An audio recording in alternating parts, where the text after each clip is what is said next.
Hey everyone, it's Brian Lee from On the Level Podcast with yours truly, Brian Lee. There's three important things that you guys would look out for in getting a project going. Number one, getting a lender partner that's able to get you the money that you're going to need to do the project. Number two, being able to book an appointment with somebody like ourselves at Metro Home Improvement to sit down with you and go over the project extensively. And then number three, the most key important ingredient of this whole entire mix is to have your paperwork in order if you're gonna go get a loan. So just like paycheck stubs, W-2s, things of that nature will help streamline the process, and we will be able to get you the financing that you need to get that project going in 2025 and beyond. Today we have a special treat for you. In the studio, we have Mr. Joe Fuca with Simple Home Lending. He's going to talk to us today about how to get loans and how to be able to get money to do those projects that you'd like to do on your home or you may have been thinking about. So if you want to put a room addition on, you want to have a new kitchen redone or remodeled, you'd like to add on, more space upstairs, put a dormer on the second story. You want a new bathroom. You want to have a couple bathrooms done. Maybe we want to create that downstairs basement into a complete living space. He's here to talk to us today about how simple it really is to be able to go out and get a loan and get the work done that you folks want to have done. Hey, Joe, welcome to the studio. Great having you in. Appreciate that. Hey, listen, man, it's spring. Spring is sprung. People are getting antsy. They're wanting to get stuff done. We're starting to see the phones ringing. People are calling up. Hey, can you come out and give me an estimate? I'd like to get my kitchen redone. I'd like to get my bathroom redone. We're starting to see some action. How about you guys? It's been definitely, the phones are lighting up. I find people looking to refinance and buy homes at the same time. The market's getting definitely stronger in both avenues. Are you seeing interest rates dropping at all since the new regime took over? They are. We had interest rates for a while up into close to the 8s. Then they dropped into the 7s, and now we're seeing them into the mid 6s and low 6s. That's awesome. That's fantastic. And for all the viewers out there that are watching, just 2-point drop on a 30-year fixed loan is hundreds of thousands of dollars over the lifespan of that loan and interest, right? Oh, absolutely. Makes a huge difference on your monthly payment. Yeah. I mean, you could go from maybe a $1,500 payment to $1,100, $1,200? Absolutely. Right? Absolutely. So how simple is it? And I love the name of your company, by the way, Simple Home Lending, right? How simple is it today to get a home improvement loan? Well, there's many different ways to go about it. There's the traditional way, which is known across the industry as a 203K, which is an FHA-backed mortgage. And we do those. There's different avenues on top of that, which most people don't even know, is we offer one that's backed by Fannie Mae, which is good for people with good credit, equity positions. It's basically like a regular Fannie Mae conventional mortgage with the kicker of getting extra money to do a home improvement project. Explain to the viewers what Fannie Mae and Freddie Mac are. Now, they're a government-backed loan. Am I correct? That's correct. Okay. And you guys are actually Fannie Mae and Freddie Mac approved lenders. Is that correct? We are a direct approved lender with Fannie Mae, Freddie Mac, and through HUD, which is your VA and FHA. So HUD is Housing and Urban Development, right? Correct. So is it still the same like it was 20 years ago, the HUD program, or have they streamlined it? Because you hear all these lenders talking about getting a streamlined loan. Is that the case? Streamline it refers to documentation, is really what the streamline process does. Okay. The stronger the buyer, the less documentation needed. So the more equity you have, the better credit you have, the better stability you have, the less they're going to ask questions, which kind of makes sense. Right. Now, you guys have done 203K loans for our clients before, where we were able to go in and we were able to do a remodel. Yes. And they were already pre-approved. And I think on our particular one, the people had purchased the home and they had a 203 behind it where they were able to get money for us to come and do a remodel. But let's talk about a 203K if you don't have that situation and you just want to remodel your house. So how does that 203K work? Well, what you're going to do is you're basically getting the estimates, putting it all together. If you think of it from a logical standpoint, you are getting an entire visual picture of what you are actually doing to that home. So an appraiser comes out to the house, they look at your home, figure out the value of the home is today, and then figure out what the home is going to be worth once these repairs are done. So you're not getting a bid saying, I'm putting a new floor in. Well, what kind of floor are you putting in? Because that affects the value. Right. And from a consumer standpoint, it's good to know exactly what that value of your home is going to be post-construction to make sure everything makes sense. So back in the day, because I've been doing this 4 decades plus, we called that an aftermarket appraised value. Is that still the same terminology? It is. Okay, so folks, for those of you that don't understand or are following this, right? What'll happen is if we're doing a major renovation project, such as an addition or a kitchen, we're going to draw a set of plans. And then those plans are going to be submitted to the folks over at Simple Home Lending. Mm-hmm. And then they are going to get those over to the appraiser through the program, correct? And then they're going to do an aftermarket appraised value on the work after it's completed, which obviously will add value to the home, right? So let's just say, for instance, your house is $250,000 the way it sits right now as the value, and we're going to put on a $50,000 room addition. So now you have an all-in of $300,000, but that doesn't mean anything other than it's $300,000, right? Because the aftermarket appraised value goes by how big the house is now, what the new amenities are, and then they do a comparable to other homes that have sold with it. Is it still 5 mile radius? It's not necessarily 5 miles. It's the proximity of the home. In a rural area, they could go as far as 5 miles. In a suburban area, they're going to stay within the subdivision. Yeah, absolutely. And then for all the viewers, we're going to extrapolate on this a little bit more. So how many how many of those do they do? Like, do they look at 5? Do they look at 10 previous sales or comparables? Usually you see a minimum of 3 up to 5.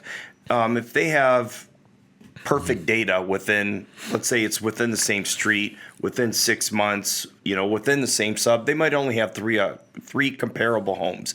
But if they're going outside the subdivision, or maybe there's a sale that was a little bit further out in terms of time frame, then they might have as many as 6. Most I've ever seen is 8. Wow. So they're really looking to give you money, right? 100%. Think about this. You put a $50,000 addition on a house. Just because you add $50,000 in cost doesn't necessarily mean your appraisal is going to go up $50,000. Your appraisal might only go up $20,000, or it might go up $100,000. It depends on what you're actually doing to the home. Right, and that would be, at that point, that would be equitable value that's added to the home, right? So they have more equity in the house than what you started with, right? Correct. Which is a good thing, correct? Correct. So let's talk about FHA, right? So on an FHA loan, right? Because isn't this part of the FHA program, this 203K? It is an FHA program, correct. Okay, so what are the parameters on that FHA program? Like before, I know when you bought a house, you could get a very low down payment on FHA, but you had to meet a 20 rule, 20%. You had to have 20%, otherwise you had to pay PMI, which is your principal mortgage insurance. Am I correct in that? FHA loans are fully insurable, Okay. meaning does not matter any longer what you put down for a down payment. You have that mortgage insurance monthly, irregardless of the down payment. Whether you have 20%, 50%, or 5%, you still have mortgage insurance. Okay, and how long does that stay with that mortgage? Does it stay with it until it's refinanceable, or is there a term? It stays on until we refinance it into a conventional loan. Which, by the way, folks, FHA is a really good way to get into a home. Right, if you don't have stellar credit, if you got bruised credit, or the program you're looking for, as they've got a pretty good set fixed rate, right, for FHA. Oh, it's fantastic, absolutely. Yeah. So it makes the payments really affordable, and then it gets you into the home, and then it allows you to build your credit right over the time that you're making payments. Correct. How long would somebody pay a payment and be on time, right? Because you want to be on time with your payments to make your credit score go up. How long traditionally does that take for someone to be on time with their payments before they look at refinancing into a conventional? Well, you always want to make at least 12 payments. After 12 payments, it becomes more of an established account, which will trigger the credit scoring model to give you a few more points to your overall credit score. Showing the ability to maintain that payment over 12 months also brings up your score. So the longer you have it, the better it is. I mean, you can monitor your own credit through different means just to see where your credit is going. But once you get your credit up higher or get an equity position in the house, if you bought a house 3 years ago and you put 5% down, chances are pretty good you already have 20% equity in it. These house values are going up like crazy. See, folks, this is why we bring people like Joe and his company on board. And I'm going to explain to you why. Number one, they're looking constantly at helping you to improve your credit score, which is paramount in today's society. If you don't have good credit, you're pretty much shot. You can't really buy anything because we're moving more and more towards a cashless society overall, right, on big purchases. Yeah. And then number two, Simple Home Lending is very proactive in looking at your credit after 12 months. They look at your credit profile and then they call you back and they say, hey, I've noticed that, you've been on time with all your payments. Maybe we can get you into something cheaper and save you some money. And again, you guys do that on a regular basis, right? That's exactly what we do. Yes. I mean, it would behoove you to get with Simple Home Lending and talk to Joe and his team. He has a fantastic team. In fact, I've dealt with Danielle for years. Yeah. She's been with you for a long time, right? Yeah, she has. Yeah, she's awesome. Danielle's a rock star. So if you ever have any questions, she's right on top of it. Joe's on top of it. And they work for you, So all of the people that we bring on are vendor partners, and they're people that we trust that are going to be on your side and they're going to be in your corner to help you with all the projects that you're looking at. So from Metro Home Improvements side, right? What are some other programs that we can look at where we can get our clients financed, or you can finance for our clients so they can move forward? Well, that's a good question. What we've been seeing on the lending side is something I've never seen before. Traditional purchasing, traditional lifestyles, you're going to get a couple that'll purchase a home with the intention of that's their quote unquote starter home. They live in the home, they have a payment of, I'll make up numbers and call it $1,500 a month. So after a couple years, they decide they've outgrown the house and they want that extra bedroom, they want the extra bathroom, they want a few more 100 square feet. Normally, that house payment would go from $1,500 a month to $1,800 a month to get you that extra room. So many people took advantage of those interest rates that were in the twos. Now you're finding that people that want that extra bathroom, their payment's going to go from $1,500 to $3,000. And it doesn't make a lot of sense. That's from a rate standpoint, From right? a rate standpoint. So in a monthly payment standpoint. So what you find nowadays is a lot of people want to stay in their home. And we're finding a lot more people looking to improve their home instead of moving out, because once you move out of that home, you have to realize what the new taxes are going to be. And that's a big change. You have the new interest rates, which great, 6.5 is wonderful. But when you have a 2% interest rate, it makes more sense to fix up your home than to find another home and, double, sometimes triple your payment to get a little bit more. So you bring up an excellent point, right? So we're kind of reverting back to our parents, aren't we, Joe? Where our parents moved into a home in the 70s. Yeah. My parents, they had a home built in 1978. We moved in 1979. And my mom still lives there today. My dad, God rest his soul, he's gone. He's passed. But my mom still lives there. So you got to figure, since 1979, my mom's been in the same house. And the interest rates back then were ridiculous, but my parents were able to pay off the house, right? Yeah. And they've lived in that house. And it's kind of like we're reverting back to our parents, because where we had kind of moved around and jumped from house to house, now we're starting to say, hey, these interest rates are ridiculous. Why go out and spend 6, 7, 8% on a loan when we have a low interest rate here and we could just fix up and remodel our house and stay in this house because we love the neighborhood. We like the school district. The kids are accustomed to it. We like the area. Shopping's close. Roadways and freeways are convenient. It seems like that's kind of where society is. We've come full circle. Stability of home is always great. I grew up, we moved into our home when I was a baby, and I lived my whole life in the same house until I moved out and went to college. And that I thought was normal. Not too many people moved back then. But now you find people are looking to make their money work for them more. So whether it's time to sell, buy something else, let's fix it up, let's go from there, or let's stay where we're at, take that money, invest it into things, and make money, have that money make money for the people. It's a different world that we live in now from when us dinosaurs were growing up, but the same concept is still there. I know. And it's funny because, we moved so fast from the antiquated ways that we had through the digital age into now the computer and AI age, right? And we're reverting right back to that same way where we're staying in homes now. That's right. And I mean, it's just amazing that we've moved to that point in our lives, right? We see it all the time. People will call us up and they'll say, hey, can you come out and give us a quote on remodeling our basement? And the first question I say is, how long have you folks lived in a home? And they're like, we've been here 20 years. We've been here 25 years. Yeah. And I'm looking at them going, these are the customers that really we love, right? Because they're not jumping from house to house. They're staying because they like the area and they just want to renovate that home and make it more comfortable for them, And again, lending is a huge part of it, right? Not everybody has a $100 Benjamin Franklin tree where they can pick, $100 bills from. In fact, if you guys know of any or anybody knows, you can reach me and I'd be more than happy to go pick with you.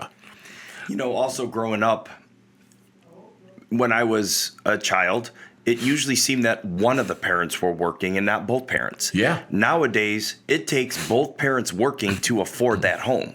So being able to jump out of that house into another bigger house is more difficult when it took both parents' incomes to get into that home to begin with. What do you see as far as interest rates dipping? Do you see the trend? Do you think they're going to go down into the fives and they're kind of level off? There's a possibility that it could get down into the fives. I mean, we're not that far from there now, so it's not that big of a stretch to get into there. Do I see it getting back into the fours, threes, or twos? I do not. God help us all if they do, because that means that other things have gone sideways. Correct. But do I see recessionary times from the money standpoint? A little bit. I mean, there's a lot of uncertainty in this economy. I do strongly believe in the economy. I strongly believe that this regime is doing the right things, but there's a lot of variables in this world right now that we're dealing with. So that's where I draw on your experience, because you're an expert at what you do. With your economic background, right? Explain to the viewers why low interest rates mean we're in trouble. Well, what you're looking for is you always want to see the stock market rise. When the stock market rises, that means the economy's doing great. And when the stock market dips, things are not great. But along with that dip comes the ability to have lower interest rates. And when you have lower interest rates, it gives consumers an opportunity to refinance their debt, whether it's credit card debt, home debt, whatever, at lower interest rates. So that's when you see people, they'll come to us, they may have been in a position of not being able to do financially what they want to do, but all of a sudden now the rates come down and they come back and say, you know what, I want to take an extra $50,000 out of my house so I can do some improvements to my home because the rates are lower. So what that does is it actually will start to spur the economy. The more people pull money out, if you have untapped equity in your home, it doesn't do anybody any good. It's nice to have. Right. Kind of like that money tree. I want one of those too. But untapped equity doesn't really help if you're not using it. But if you use that equity for something like we're talking about, improvements to homes or even a vacation, you're going to get a better quality of life if you have the things that you need and the ability to access some of that. Doesn't low interest rates, though, kind of create a false flag? Because here's what happens, and we saw it the last crisis, right? People go and borrow a bunch of money, and then they take all the equity that's in the house, right? And they just take every penny out of the house. Now they're financed to the hilt. Now, when the interest rates go way up, they go to sell the house.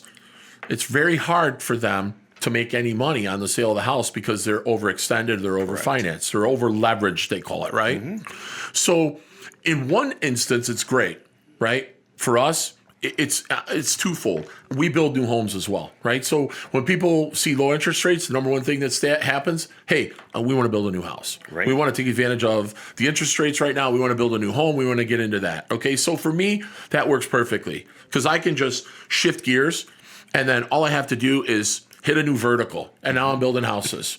versus remodeling, restoration, and renovation work, which is our primary mainstay. So it's for us, it works really, really well, right? But for the average builder, contractor that's out there, home improvement guy, remodeler, when those rates dip, they kind of slow down. They cool off because people are looking to build or they're looking to upgrade. They go from that small starter house or that medium-sized house. They want the mini McMansions, right? And then they want to sell that house and they move, and then there's really nothing for them to do because they've got this brand new home, right? Right. So it really is like I guess it's a catch-22 or a flip of the coin, right? It's great in one aspect, but it's not in the other, right? So from the remodeling industry and our end, I guess we take advantage of both opportunities. But for most guys, it doesn't work that way, And I'm sure you guys see dips as well.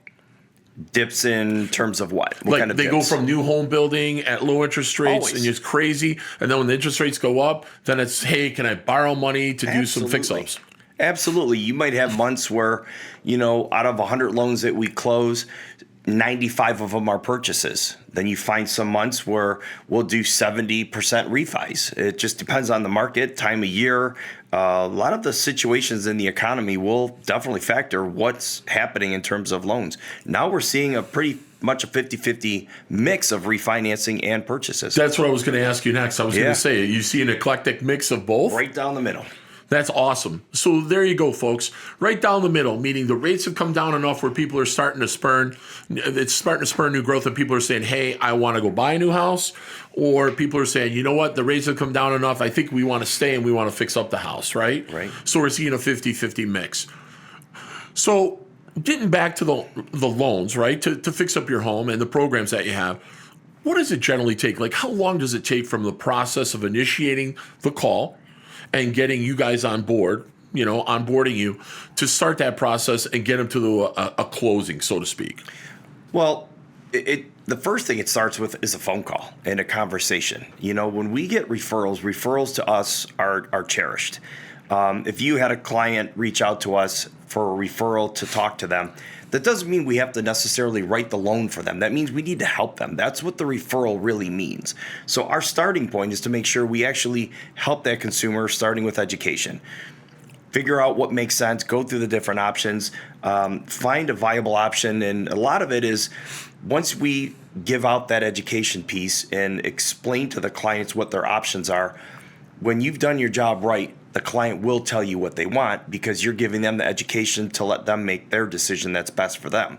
But once they make the decision they want to go forward on a loan, depending on what type of loan that we do, it could take as little as 2 weeks. We've closed loans in under 2 weeks. It could take up to 30 days, but we shouldn't take longer than 30 days because that means something went sideways. But 30 days is definitely on the longer side nowadays to get something closed, money in hand. So let's talk about once they apply or they talk to you. I will attest to this.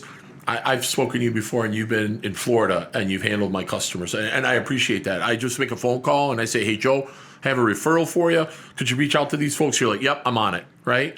I've called you several times, and you've been on it since day one. That's why we love being a lender partner with you. But let's go into this a little bit further, a little deeper, okay? So from the point of that happening, right, and the customer getting their money, right, and it might be 2 weeks, it might be a month. Mm-hmm. What items would that customer have to have readily available to get to you guys to be able to get the process rolling and get financing? What kind of items are you looking for? Well, it all starts with income, credit, and equity positions. So is that an income verification or paycheck stubs? It depends if they're just regular salary or hourly employees. We're looking for a couple pay stubs and a W-2. If they're self-employed or commission, we're looking for, again, a couple pay stubs and tax returns to be able to figure out what the income is. Once we figure out what the income is and we know what those numbers look like, we have a credit report, which, dear God, those credit reports are getting out of control. They're at $140 now for a full credit report for two people. Just a basic credit report with your Beacon score on it. I've been in this business for 31 years. I remember when credit reports were $6 and there was no such thing as a credit score back in the day. But now that's what it is. So we pull credit and start that application process. by collecting that information. We're looking for your income. We're looking at your credit. We're looking at, valuation models to determine what the house may be in terms of an appraised value. Once everything lines up, then, we order the appraisal if it's needed.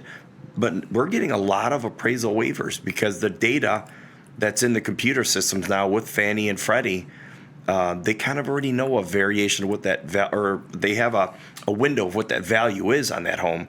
So they don't need a lot of appraisals. We're down to about, maybe we need them on 50% of the homes that people put 20% down or more. So you really don't have to have an appraisal then. They don't have to pay an appraisal fee because you've got that data. That's correct. That's fantastic because normally what's an appraisal? About $500 on a standard appraisal. So that's part of your fees that are right on your schedule, right? That are part of your closing costs and all of your fees to get you a loan. $500 is a lot of money. It is. And people get real happy when we tell them we don't need to order an appraisal after we already told them worst case you may. So when we get to pull that back and say keep your money, it makes people very happy. Yeah. What about title reports and titles and things of that nature? That is, so I guess in the beginning when I said things aren't as streamlined in terms of the process, it's streamlined in terms of documentation. I guess I'm going to take that back because we've streamlined the appraisal process as we just talked about, and now they're actually streamlining the title process. Wow. So if you've had a title on a home and you've got 20%, they're doing this on a beta testing right now. So we're getting this response on about 25 to 30% of the transactions, but you only need an attorney opinion letter and you don't need full title insurance anymore. And it's saving consumers a ton of money. That's got to kill the title companies. They're not happy. Right. They're not happy. Yeah, that's got to kill them because that's a lot of their business. That's a lot of their work. That's what their billables are, right? That's correct, but our responsibility is the client. It's not looking out for the title companies. Absolutely. So they've collected a lot of money from consumers over the years because they were allowed to.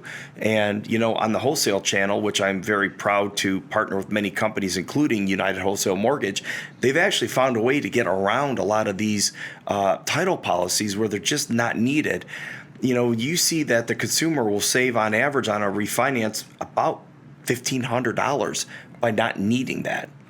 That's fantastic. So for those of you who are watching, and if you download us on YouTube and you watch the video again, I'm going to rewind one thing that he said that sticks out that's awesome. The one thing he just said is we work for the client. We don't care about the title, what the title company has to say, or if they're making money or not. So he's got your best interest at heart, just like we do here at Metro Home Improvement. We have your best interest at heart. That's why I put myself out there and I explain things to homeowners because I want them to know the truth, right? This is such a convoluted business anymore. I mean, from when I got started 40 plus years ago, it's changed so much. It has. I mean, it's reinvented itself numerous times, right? So in today's climate, it's great to have somebody like yourself and your company and the principles that you guys stand on where you put the customer first just like we do. Absolutely. It's always been the way it is. You don't take care of your clients, you don't have clients. And in the future, you definitely won't have clients. Plus, you operate a lot on referrals. 100%. It's not like you're out there going, hey, you need a loan, come see Joe. I mean, you guys operate a lot on referrals, which is tremendous. I mean, without the referrals, you'd have to do a lot of advertising and you'd have to do a lot of commercials and things of that nature. And that can be quite expensive. 31 years of waking up every day to not having a paycheck unless I work for it that day makes you realize that if you take care of the people, those people will take care of you down the road. And I've been very blessed, very grateful to have done that over the years where I have clients referring clients. I have parents referring children. I've actually done 4 generations of one family, which that was amazing, starting with the great-grandma. At the time, she was a grandma. She became a great-grandma, down to the grandma, down to the mom, down to the daughter. So that's such a testament to what you guys do. It just means I'm old. No, not necessarily. It just means you're experienced and polished, correct? Yes. Right? I have a lot of gray hairs to show my experience. I can concur with you, right? You know what? The greatest thing is I get to jump up, get out of bed every morning, and I start out with 0 in my bank, and at the end of the day, I make things happen for people, and they make things happen for us, and we make money, right? right. So I thank every customer that's ever had work done with us, and I thank every customer that's moving forward with us, because without them, there is no us, That's right. And that's exactly where I am on it. Our motto is where quality and value always exceed the price, and that's what we try to do with every homeowner. And I know you guys, you do the same, right? Absolutely. You look for solutions to get out of the problems that might arise before we even have to attack those problems, and that's half the battle.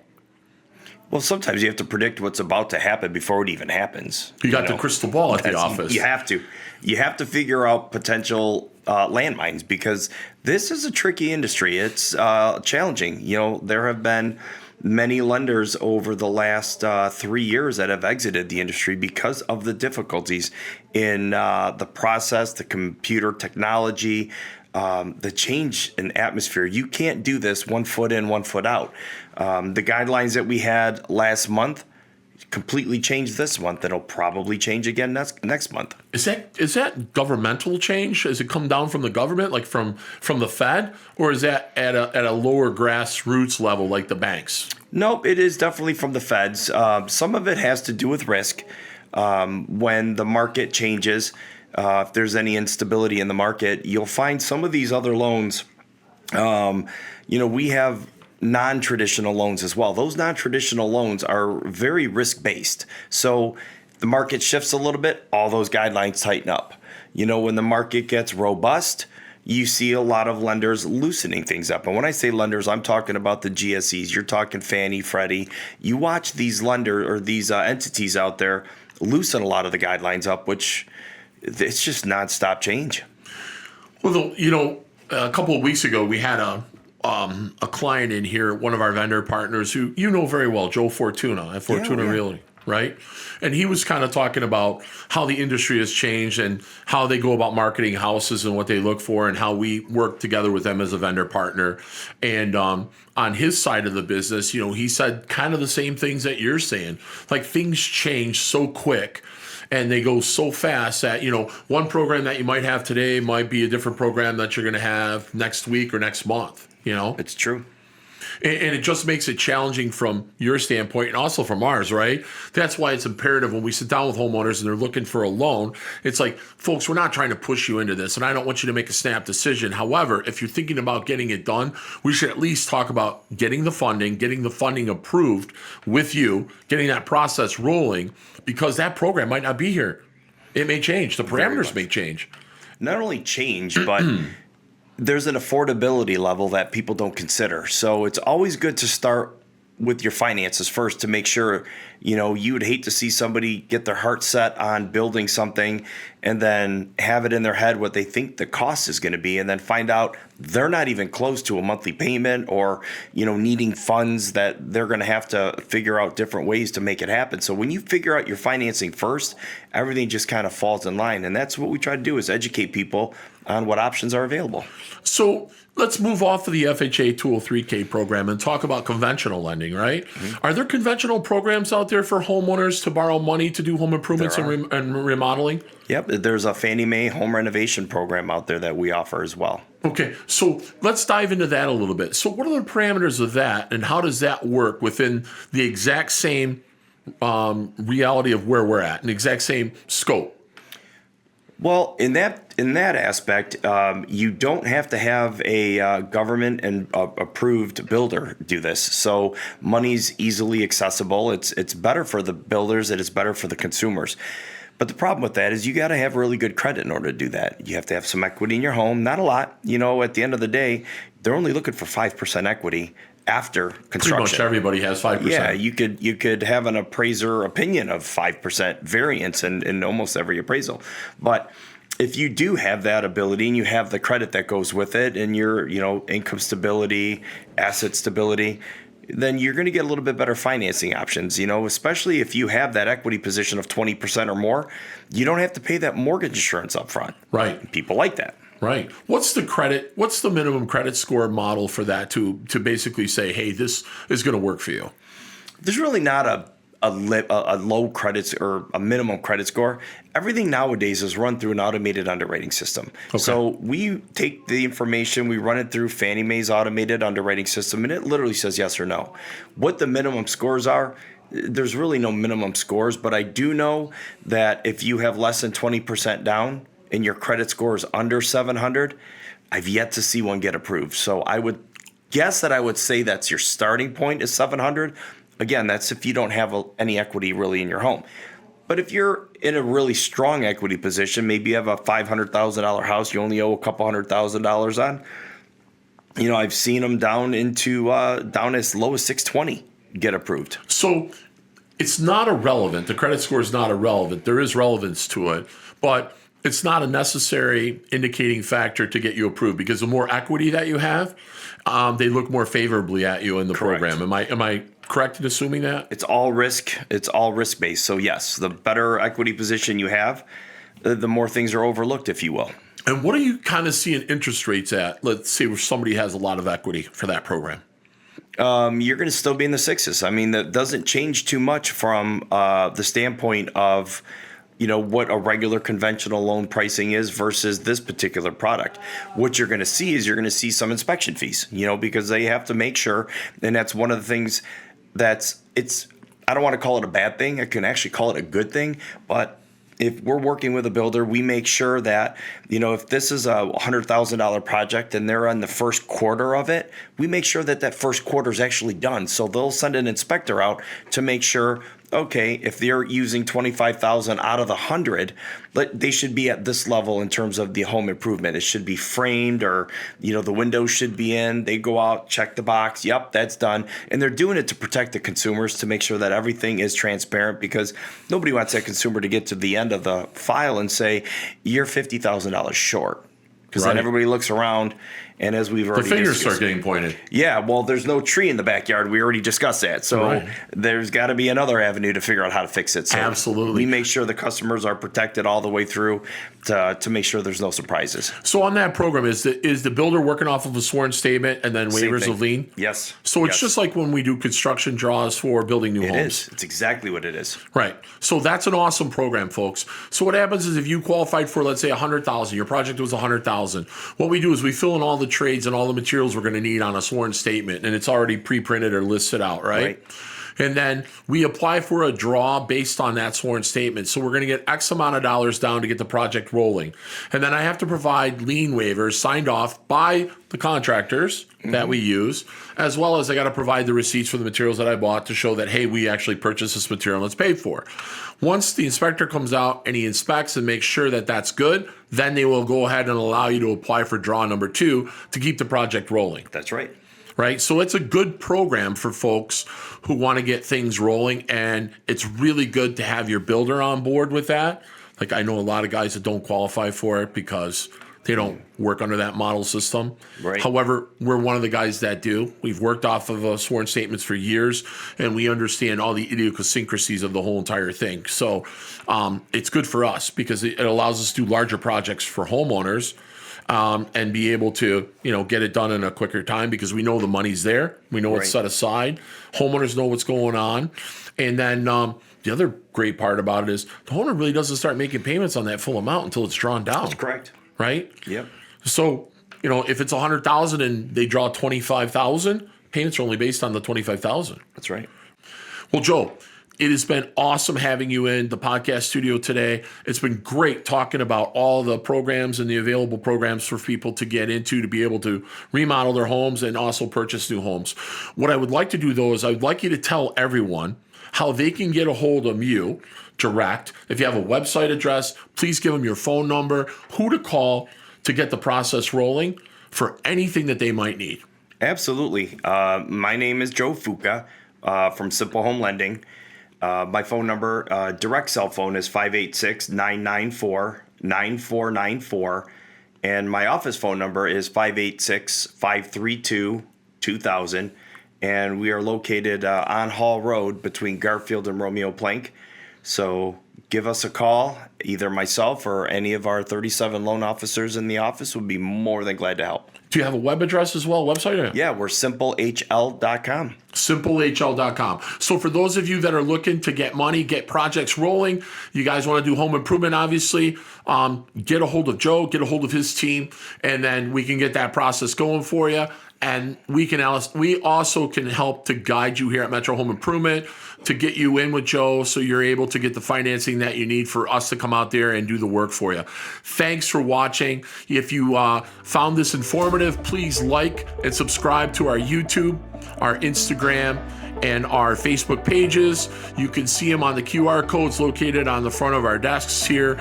You can actually hold up your smartphone, and if you put it up against there, it'll take you right to our pages. So thank you very much, and we'll look forward to seeing you in the future and building that dream project for you.